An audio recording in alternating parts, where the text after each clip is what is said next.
Olá, eu sou o Felipe, eu sou médico de família, sou teleconsultor aqui do Telesaúde Goiás. Eu peço licença para você antes desse vídeo começar, porque eu gostaria de convidar os profissionais médicos e enfermeiros do SUS que atuam na atenção primária no estado de Goiás a utilizar o serviço de teleconsultoria aqui do Telesaúde Goiás.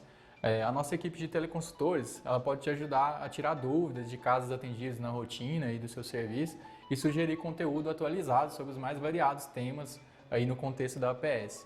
Basta fazer o cadastro no site do Telesaúde Goiás e aguardar a autorização. Depois, solicitar a sua teleconsultoria. Aguardamos vocês!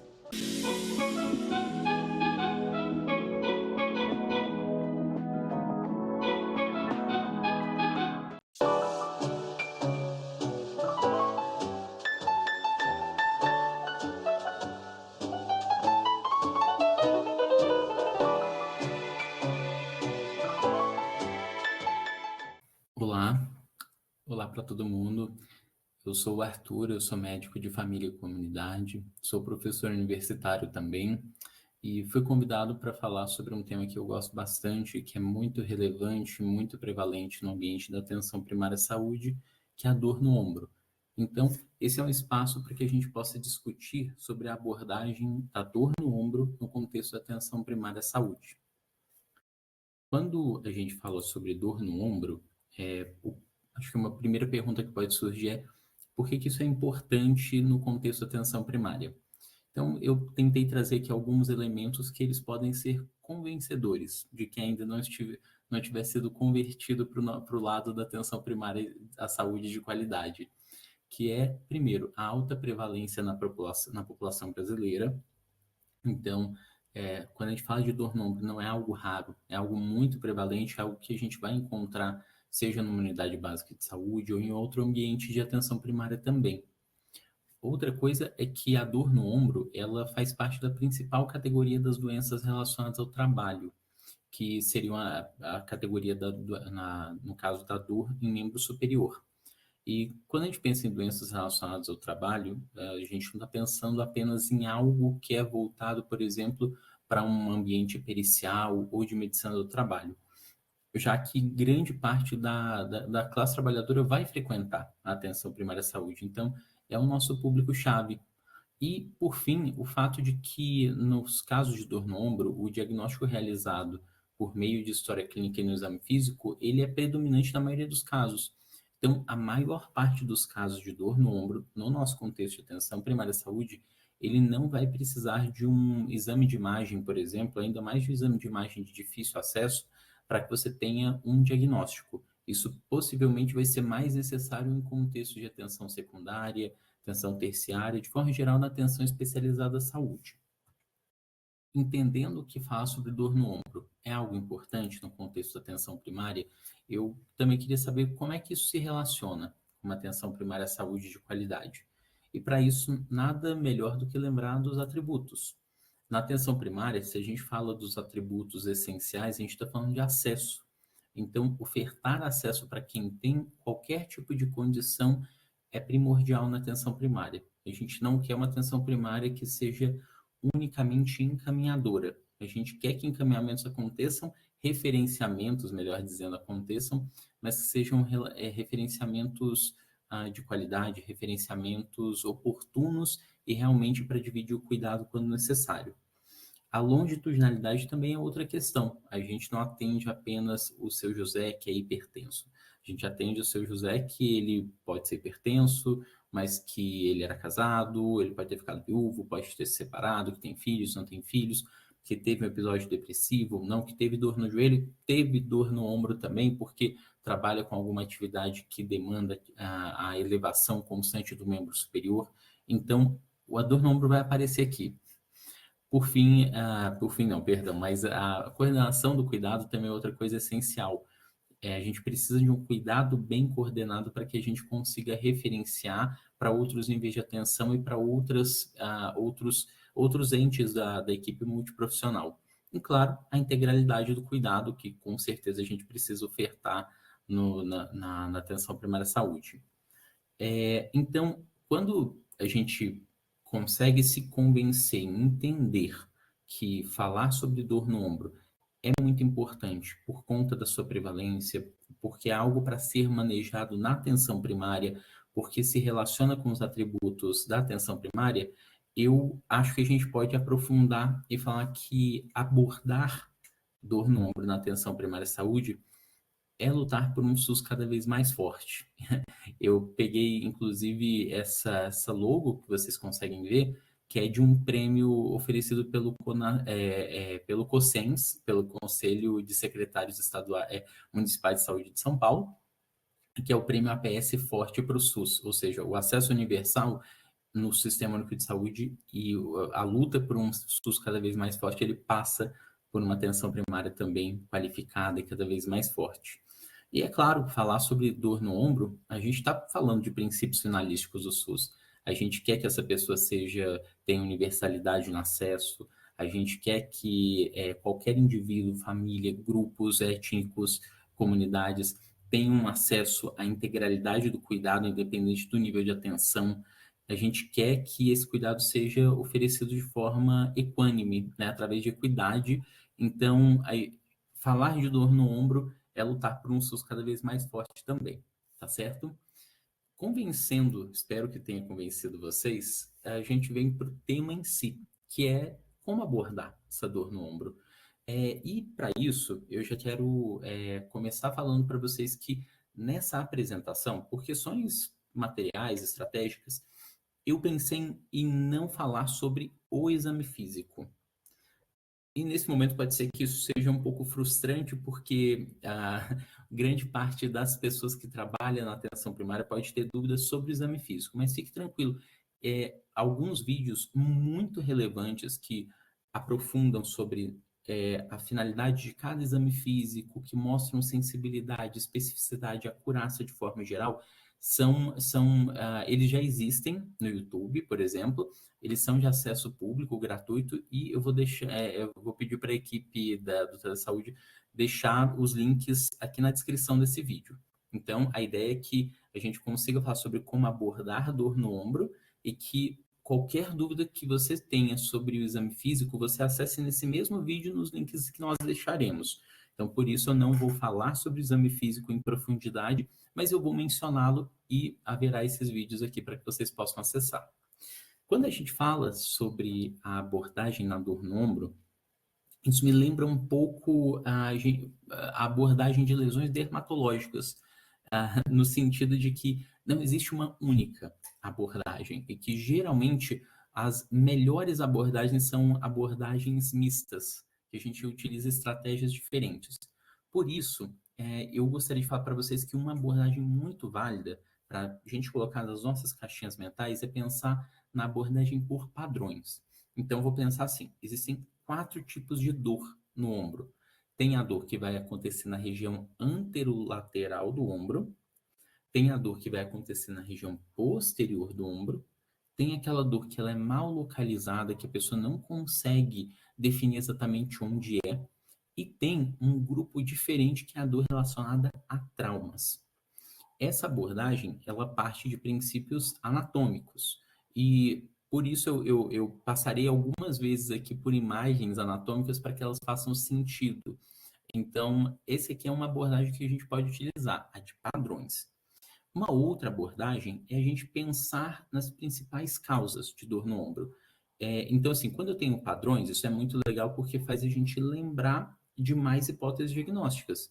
Isso ajuda a estruturar um raciocínio clínico. Quando a gente tem exemplos, a gente sabe as principais doenças, principais problemas relacionados ao ombro, isso é muito bom porque faz com que a gente consiga relembrar casos que a gente atendeu, isso vai formando um referencial teórico mental mesmo para que a gente consiga utilizar em outros casos. E aí, por isso, eu pensei em já trazer as principais causas de dor no ombro para que depois a gente volte concomitantemente nos padrões que eu falei ali. As principais causas de dor no ombro.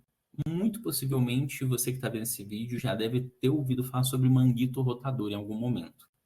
E a gente tem uma das principais causas de dor no ombro, que é a tendinopatia do manguito rotador, ou seja, qualquer tipo de lesão tendinosa desse conjunto muscular. Isso aqui geralmente acontece em pessoas com mais de 40 anos de idade. E é uma dor muito relacionada, e ela aumenta ao se elevar um membro superior. Então, é geralmente aquela dor que você vai ver a pessoa dizer que ela acontece quando ela, por exemplo, leva a mão e o membro superior acima da altura do ombro. Tanto que se relaciona muito com atividades repetitivas, com as mãos acima ou na altura do ombro, dos ombros. Então, vamos lá. Essa persona que eu estou imaginando aqui de tendinopatia do manguito rotador é uma pessoa que provavelmente trabalha, seja formalmente, informalmente, numa posição de cuidado ou não, com alguma atividade que demanda atividades repetitivas. É uma pessoa geralmente com mais de 40 anos e é aquela pessoa que, se você perguntar o que causa a dor, a pessoa vai dizer, quando eu movimento o meu membro superior, quando eu movimento o meu braço, por exemplo, a ponto de gerar uma abdução ou mesmo uma elevação, isso é o que gera dor para mim. A tendinopatia, ela pode, em alguns casos, inclusive, evoluir para uma ruptura das estruturas do manguito rotador. E nesse caso, se a gente está pensando em ruptura dessas estruturas, são basicamente as mesmas características da tendinopatia do manguito rotador. Talvez o grande diferencial seja o relato da redução de força no ombro. Muito cuidado, porque essa é uma informação semiológica que ela pode ser difícil de coletar. Eu posso perguntar para uma pessoa assim: você sente que você tem reduzido a dor, a força no seu braço? Você sente que está mais difícil para você pegar, por exemplo, pesos que antes você conseguia carregar sem problemas? E a pessoa pode dizer que sim, mas isso na verdade significa mais uma limitação relacionada à dor. Então, muito cuidado aqui para a gente diferenciar entre tendinopatia e ruptura. É muito possível que o exame físico ele seja o grande diferencial aqui, tá bom? E aqui, quando a gente pensa em rupturas das estruturas do manguito rotador, geralmente existe um histórico de tendinopatia. Então, é difícil existir, a não ser nos casos de trauma direto, é difícil pensar em uma ruptura de uma pessoa que ela não tinha nenhuma dor anterior. Na verdade, o mais provável é que as pessoas já tivessem a tendinopatia e que, com o passar do tempo, isso tenha evoluído para uma ruptura. É mais provável também em pessoas que têm diabetes e é mais provável também em pessoas que passaram por algum tipo de imobilização do ombro por qualquer motivo. Sofri um trauma, por exemplo, não tive rompimento do manguito rotador, mas eu tive uma fratura de clavícula, precisei imobilizar o ombro também. Meses depois, teve consolidação da minha fratura, estou melhor desse ponto de vista, mas começo a ter uma dor que foi uma tendinopatia que meses depois, anos depois, evolui, por exemplo, para uma ruptura da estrutura do manguito rotador. Tá, mas o que é esse manguito rotador? Como é que ele vai se relacionar? Geralmente, o manguito rotador, ele vai se relacionar mais com um padrão de uma dor anterolateral. Pode, às vezes, se relacionar com uma dor de padrão posterior? Pode, mas é menos comum. Então, a gente vai pensar nessa tendinopatia, na ruptura, como uma dor geralmente mais anterolateral, tá bom? Nesse padrão. E o manguito rotador é um conjunto formado por 4 músculos. Músculos esses que vocês, inclusive, conseguem ver nessa imagem, que é basicamente a imagem anterior das estruturas musculoesqueléticas do ombro. Então, quais são esses músculos? A gente tem um músculo que é o subescapular, que vocês conseguem ver aqui. O subescapular é um desses músculos e a gente tem os outros músculos associados que são o músculo o infraespinhoso, agora eu consigo ver o infraespinhoso, o supraespinhoso e o redondo menor. Então, vamos lá, 4 músculos: subescapular, supraespinhoso, infraespinhoso e redondo menor. Pensando num contexto de não aprofundarmos na tendinopatia de qualquer um desses, a gente pode lembrar que todos eles compõem o manguito rotador e que, por conta disso, a gente não vai diferenciar nesse momento, tá bom? Pode ser que em outro espaço, outro contexto, a gente possa discutir exclusivamente sobre tendinopatia do manguito rotador, sobre agulhamento seco, e a gente fale alguns detalhes a mais. Mas nesse momento, cabe pelo menos a gente lembrar que então eu tenho esse quadro, que geralmente é uma tendinopatia de um padrão de dor no ombro anterolateral, na maioria das vezes, formado por esses 4 músculos, e que está relacionado mais a pessoas com mais de 40 anos, que realizam atividades repetitivas, e uma dor que ela piora a elevação ou abdução do membro superior, ok? Depois disso, dessa tendinopatia do supraespinhoso, uma das principais causas de dor no ombro é a tendinite da cabeça longa do bíceps. Aqui é um padrão de dor também do tipo anterolateral. Essa tendinite, ela geralmente vai se manifestar por meio é uma dor que aumenta ao carregar objetos com o cotovelo fletido. Então, se você, por exemplo, quiser testar essa pessoa, você pode perguntar, por exemplo, ok, se você vai pegar um peso, se você frequenta a academia, por exemplo, e você deixa o seu cotovelo em 90 graus, por exemplo, e você começa a levantar um halter, ou se você pega alguma coisa, algum peso, você sente dor no ombro, e geralmente esse é o padrão mais típico dessa causa de dor no ombro, tá bom? Tendinite da cabeça longa do bíceps.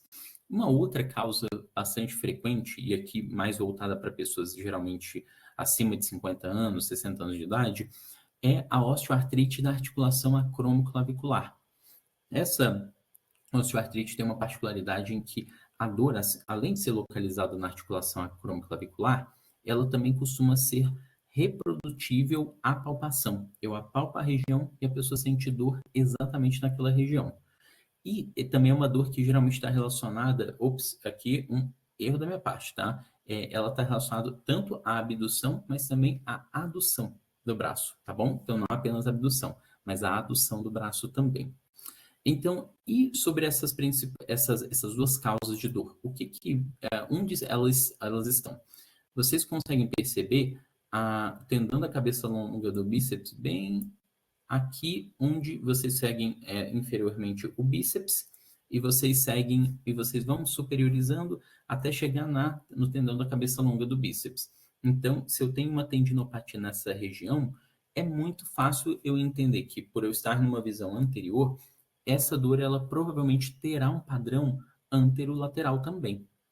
Outra coisa é agora sobre a articulação acromioclavicular. Se você seguir no externo, você segue pelo caminho médio lateral da clavícula, você vai seguindo com a clavícula até ela ter um encontro com o acrômio, que é parte da escápula. A osteoartrite aconteceria exatamente naquele encontro, naquela articulação acromioclavicular, e que é reprodutível quando eu apalpo essa mesma região.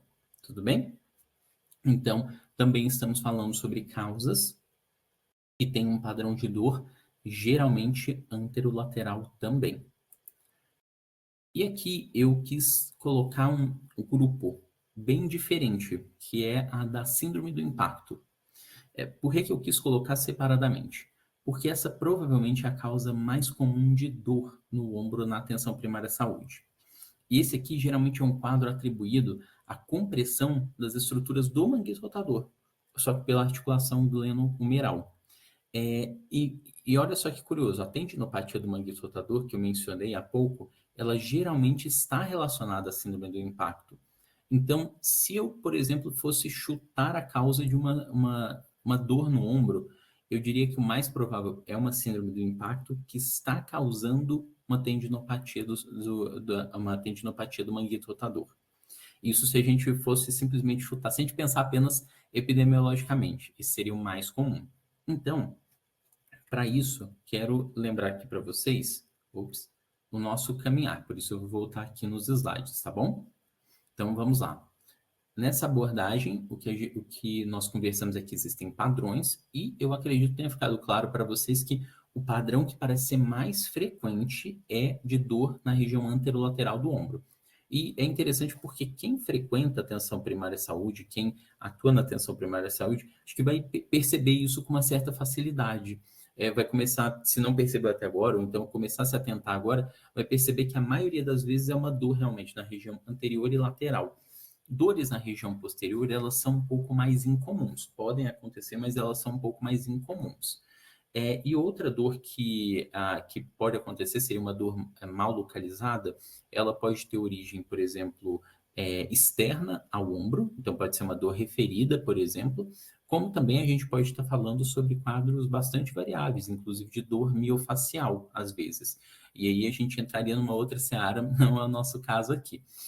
E a dor relacionada a traumas, isso aqui é sempre importante a gente lembrar. falou de trauma, a gente tem que pensar sobre riscos maiores de fraturas, luxações e também de rupturas tendíneas, tá bem? Então, assim, se eu estou falando sobre uma dor que ela não existia, começou a existir depois de um trauma, seja ele um trauma de alta energia, por exemplo, como no acidente automobilístico, ou de mais baixa energia, como eu sofri uma queda da minha altura e bati diretamente o ombro quando eu toquei o chão, por exemplo, a gente começa a pensar num outro quadro. Mas nós, na atenção primária, na maioria das vezes, veremos uma dor na região anterolateral do ombro de formato subagudo ou crônico. E nas principais causas, a tendinopatia do manguito rotador, cuja principal causa seria a própria síndrome do impacto.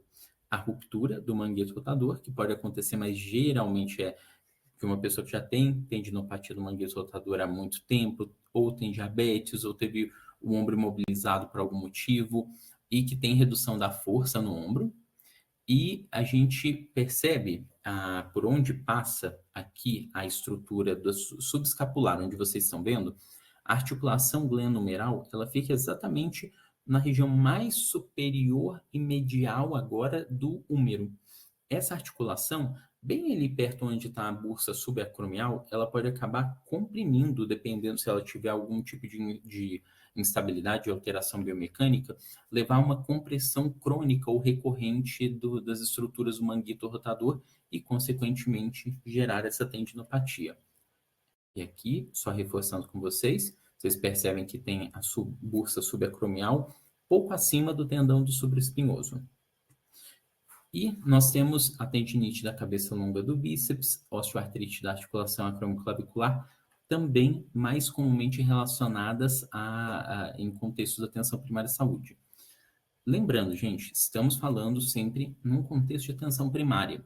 Então, quando a gente pensa no contexto de atenção primária, nosso contexto é um contexto de abordagem populacional, de epidemiologia populacional, de quadros que eles podem ser agudos e inespecíficos, mas o nosso padrão diagnóstico, ele é um padrão diagnóstico muito voltado para probabilidades, epidemiologia, testes terapêuticos, esperas permitidas, diferente na atenção especializada da saúde, que a abordagem será diferente. Geralmente você tem o filtro da atenção primária, e lá, quando chegar, a abordagem diagnóstica ela vai ser mais específica, mais restrita no conjunto de diagnósticos possíveis, e geralmente a gente não vai encaminhar, por exemplo, a pessoa com uma tendinite da cabeça longa do bíceps que começou há pouco tempo.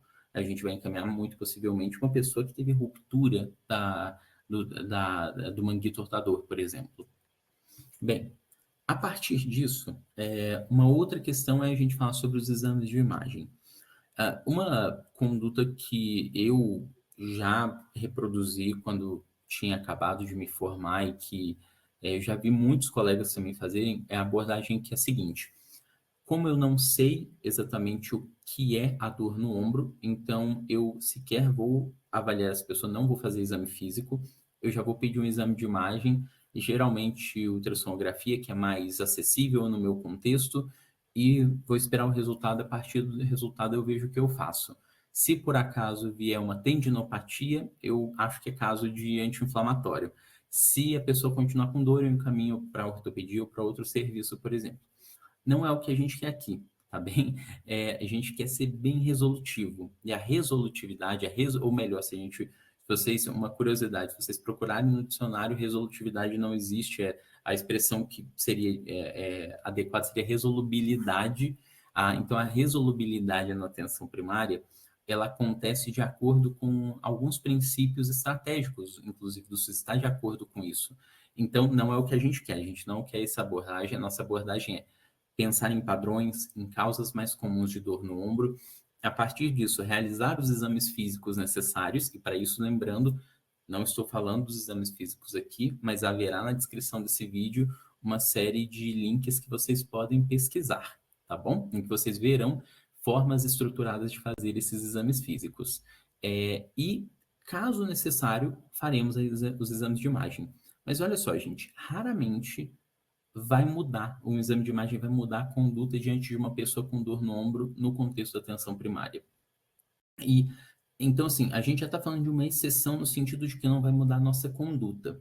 Existe um risco também de uma supervalorização do exame de imagem, de se tornar aquela situação em que eu estou mais preocupado, própria pessoa, o próprio usuário, a própria pessoa cuidada, em saber o resultado do exame, em fazer o exame, do que necessariamente cuidar. Ou seja, eu não cuido, eu não vou manejar dor nem nada enquanto não tiver o resultado do exame. Não é o que a gente quer, não é o que a gente vai fazer. E é importante lembrar que os exames de imagem, em muitas causas de dor no ombro, assim como muitas causas de dor musculoesquelética, o exame de imagem ele pode ter acurácia muito variável, tanto a acurácia positiva quanto negativa. Ou seja, em outras palavras, é muito possível eu encontrar exames de imagem normais em pessoas sintomáticas. Então, a pessoa está com dor no ombro, faz o exame de imagem e não tem nenhuma alteração que seja significativa. Assim como o contrário pode acontecer também. Tem uma pessoa assintomática que, se fizer um exame de imagem, vai ter algumas alterações, mas que elas não. E que a gente tem essa dissonância, essa discordância clínico, clínico-radiológica. Tá bem? Então, esse é um cuidado que a gente tem que ter. Então, é por isso que a ideia não é simplesmente tenho dor no ombro, nem faço o raciocínio, não faço o exame físico, eu só peço um ultrassom ou outro exame de imagem. Não, porque assim, pode ser que a alteração que esteja ali não seja a causa da dor. Pode ser que a causa da dor não tenha sido diagnosticada no exame de imagem, não apareça. E também pode ser que eu tenha supervalorizado esse resultado de exame e não tenha iniciado o cuidado de fato. Tanto que, pensando quando é que eu vou pedir geralmente o exame de imagem? Radiografia do ombro, geralmente para suspeitas de fraturas, luxações ou de osteoartrite, se eu tiver, especialmente se eu tiver uma dúvida diagnóstica nesse último caso. A ultrassonografia, geralmente eu vou utilizar para avaliação do manguito rotador e tendão da cabeça longa do bíceps. E na maioria das vezes vai ser para situação ou em que eu tenho uma dúvida diagnóstica. Então, assim, olha, eu investiguei a história clínica, eu fiz o exame físico, porém, eu ainda estou um pouco na dúvida. Só que eu ainda estou um pouco na dúvida sobre o resultado. Então, uma ultrassonografia vai ajudar no meu raciocínio clínico. Ou então, quando eu tenho uma ruptura, quando eu tenho uma ruptura, uma dúvida, uma suspeita de que haja uma ruptura tendínea. E aí, nessa imagem que vocês veem, acho que é até possível vocês perceberem o sinal de Popeye, que é quando tem a ruptura do tendão da cabeça longa do bíceps, por exemplo. Quando eu tenho uma imagem tão clara assim, pedir o exame de imagem não, decididamente ele não é necessário para fins diagnósticos. Talvez no contexto da atenção especializada seja necessário para fins de definição cirúrgica, por exemplo, de abordagem cirúrgica, mas não no nosso caso. Tomografia é interessante porque, exceto para situações de trauma, na maioria das vezes, no nosso contexto, na atenção primária, não vai trazer informações relevantes para a gente. Então, assim, e na ressonância, é o nosso padrão ouro no diagnóstico de lesões de partes moles. Então, eu quero fechar com vocês que o exame de imagem ele é para ser pedido como uma exceção e não como uma regra. E quando eu vou pedir o exame de imagem, eu tenho que saber sobre aquela questão que pode ser que haja alterações que não sejam relacionadas à dor, assim como também pode ser que a causa da dor não apareça no exame de imagem, e saber que radiografia é utilizada para uma coisa, ultrassonografia para outra, ressonância pode ser que eu tenha que utilizar em alguns contextos, ela tem maior especificidade para alterações de tendinosas, por exemplo, do manguito rotador, e também para uma lesão chamada lesão SLAP, que é uma lesão cartilaginosa. Então, eu preciso entender esses contextos. Mas se eu for pedir exame de imagem, na maioria das vezes, pensando que os nossos principais causas, a nossa principal causa de dor no ombro é uma síndrome do impacto que gera uma tendinopatia do supraespinhoso, a ultrassonografia será um exame muito bem-vindo e com altíssima possibilidade de a gente qualificar e ter o nosso diagnóstico de forma mais definitiva, tá bem? E aí, nós partimos, por fim, ao tratamento. Infelizmente, a gente não tem o tempo, o contexto para que a gente fale sobre tudo isso, mas quero só lembrar de uma reflexão. Dores agudas, crioterapia pode ajudar. Repouso não significa imobilização. Repouso significa evitar aquelas atividades que causem dor. anti-inflamatório para fins de controle de dor, principalmente dor aguda, ou naqueles casos de dor crônicas que se reagudizam frequentemente, são bem-vindos. Geralmente, anti-inflamatórios sistêmicos têm eficácia maior, porém, muito cuidado em saber prescrever na dose adequada e saber também prescrever anti-inflamatórios para evitar anti-inflamatórios em condições de risco. Injeções intraarticulares também são possíveis, menos comuns. Geralmente a gente, inclusive, restringe algumas injeções para condições, por exemplo, como capsulite adesiva e outras condições assim. Fisioterapia é possível, não precisa em todos os casos, é importante deixar claro.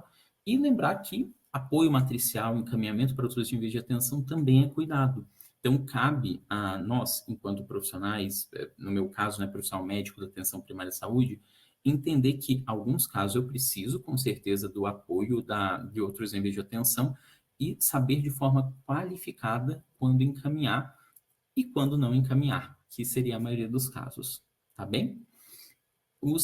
As bibliografias que eu utilizei, pessoal, eu deixo aqui para vocês. Eu utilizei principalmente o Tratado de Medicina de Família, Medicina Ambulatorial, que são livros do Brasil voltados para a medicina de família e comunidade, para o contexto brasileiro, muito voltado para o Sistema Único de Saúde, e que vocês conseguem encontrar. E reforçando que eu deixarei na descrição desse vídeo os links para exames físicos. E caso interesse a vocês, fico à disposição para outras conversas, outros temas, e para que a gente possa aprofundar essa discussão de dor musculoesquelética na atenção primária. Muito obrigado e tenham todos um bom dia, boa tarde, boa noite.